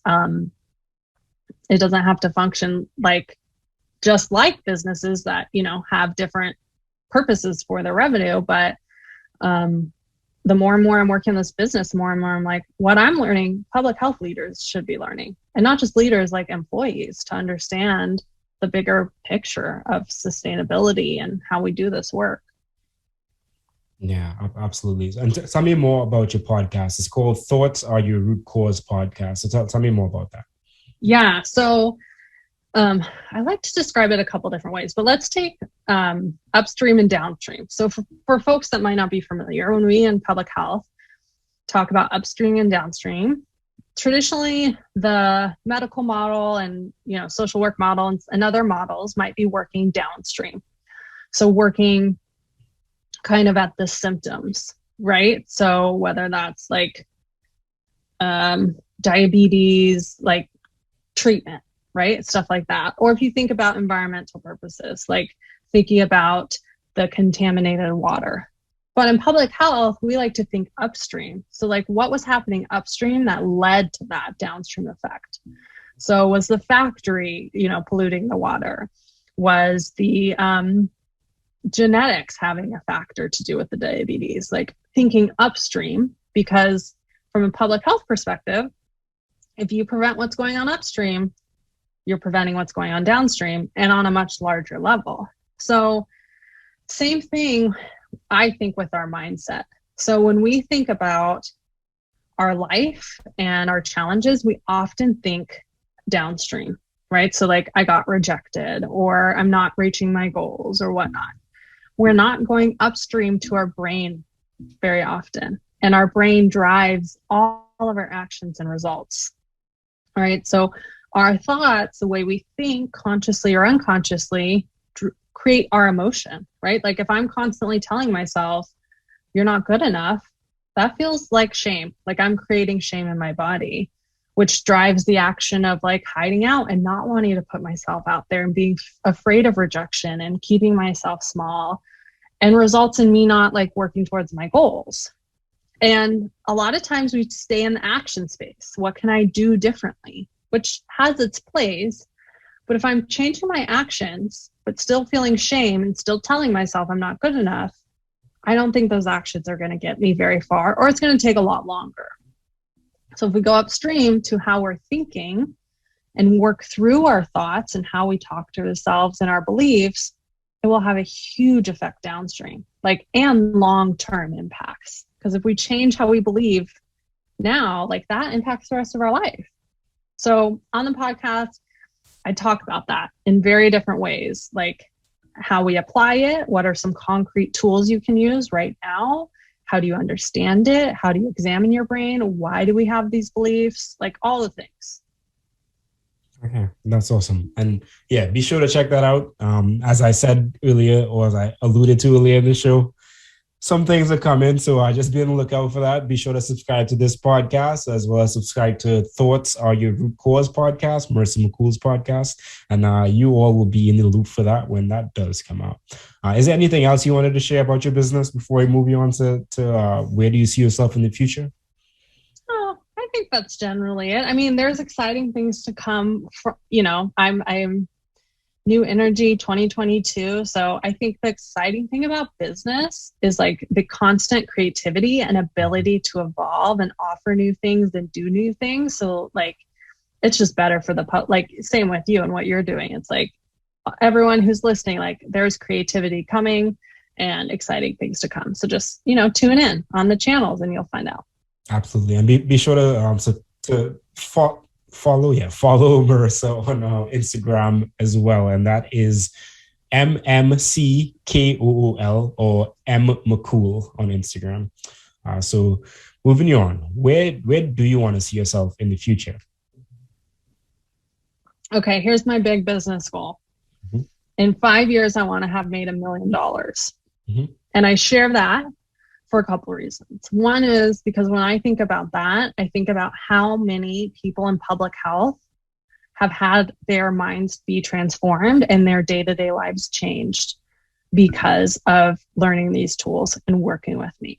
Whether that's just emotionally they feel better, or they get a raise, or they get a leadership position, or whatever it may be. I also share that because I think in public health, there's this unexamined belief that you can't do good work and make whatever amount of money you want.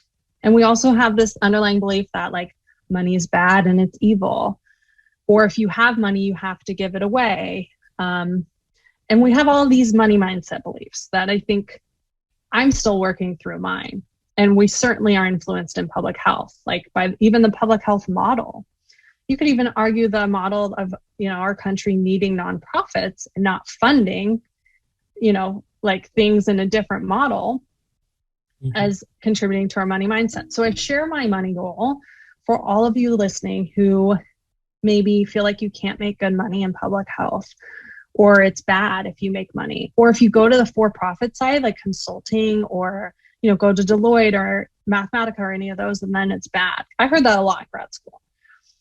I want to say that's not true.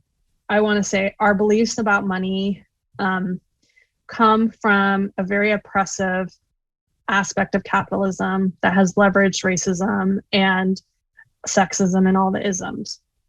And I really want us to shake that. And I really want to encourage folks to change, to really consider how can they make good money, like however much money they want, serving others. Like, let's do that. Let's have all the like amazing people in public health do great work and also make money. It's not evil. It's not a bad thing to make money, especially I would argue for doing great work in the world.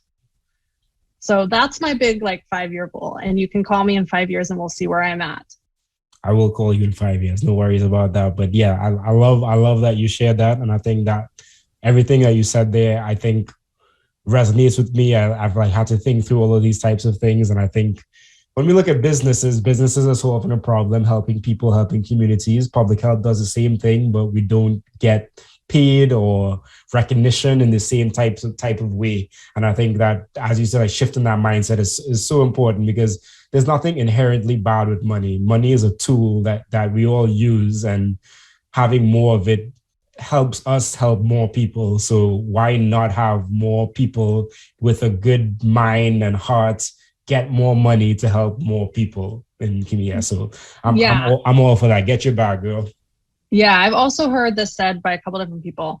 Money just makes you more of who you are. Mm-hmm. So when you think about it that way, who do we want to have more money in the world? I would argue people in social work and public health who have a service-oriented heart, right? It's not going to change you. It's going to make you more of who you are and be used as a tool to support that work. So I want more of the good people out there. I think more folks in public health and more women and more folks of color and immigrants having more money will make the world a better place. Absolutely. I absolutely agree with that. And I'm glad that you shared that. So thank you for sharing that as well. And now moving on to the last section of the show, the Furious Five questions I ask all guests. Number 1, what advice would you give to a student trying to pursue a career in public health? Sorry, my dog almost just threw up on the rug. Am I timed on these questions? Is this rapid fire? There's a buzzer going to go off? You are not timed. Some people answer them really quickly because they hear it's Furious 5. Some people take their time. You can do whatever you like. Okay. I would say for students who are interested in public health, I strongly encourage a gap year. I really do. I know we talked about that earlier, but when I was in school, I saw the benefit it gave me compared to peers who didn't take a gap year. And when I was in an administrative academic role, I saw a huge difference in my students who had at least one gap year.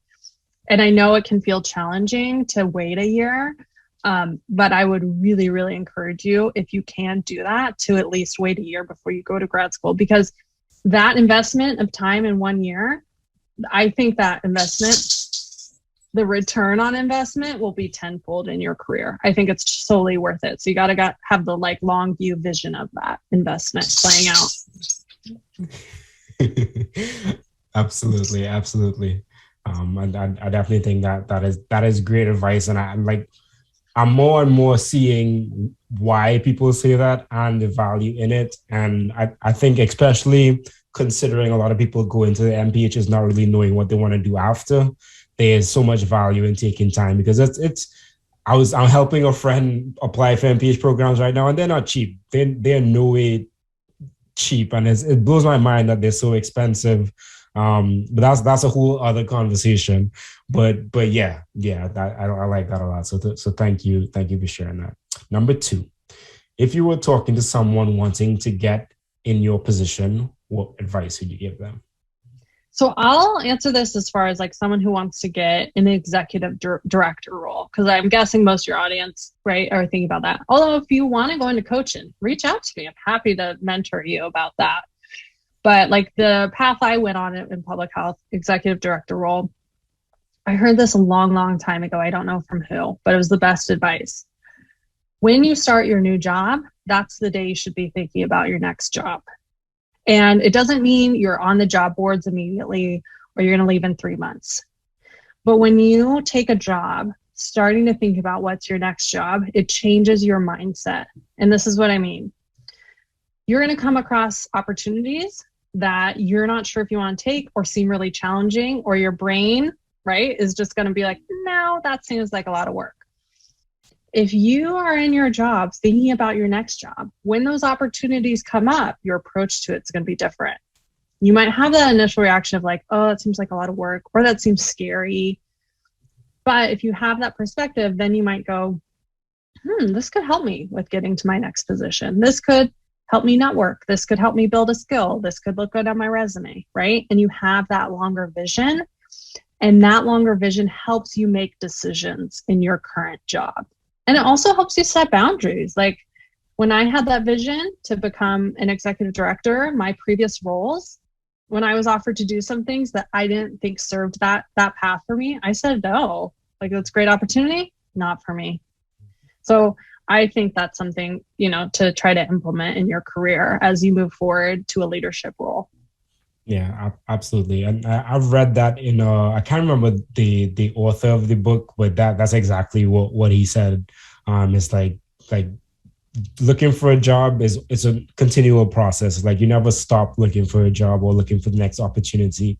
And when you do see it as like an endpoint, then you're kind of like doing a disservice to yourself. So I absolutely agree with that. Number 3, I think it's a good one for you. What's something you're working on improving in your life right now? Okay. So my coach, Cara, has always said that the purpose of setting goals is not to achieve the goal, but so that you can bring up all your limiting beliefs and undo them on your way to achieve that goal. Which most of us, when we've achieved a goal, looking back, we see how that's the case, right? We can look back on a challenge and be like, oh, that made me who I am, or that changed me. That's usually what we reflect on. But going forward, we don't really have that perspective.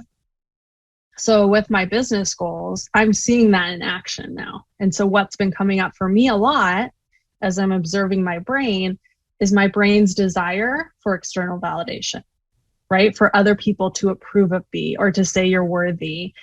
And I think most humans experience this. And I also think we're socialized to experience this depending on your identities, your caregiving growing up and all that stuff. And so right now what I'm working on is understanding that part of my brain and that desire and undoing it so that the first place I seek for validation and appreciation and approval is in myself.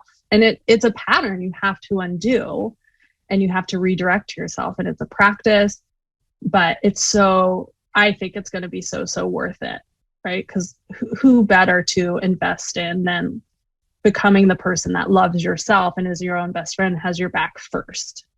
So that's what I'm working on right now. Okay, that's awesome. Number 4, professionally, do you recommend anything in addition to taking on coaching with yourself?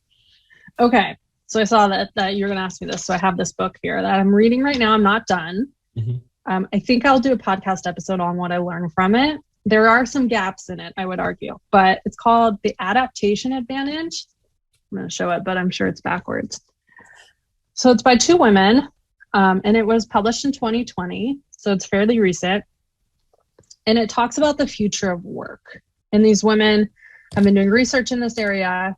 It talks a bit more in the perspective of business and technology, but I think it applies 100% to public health.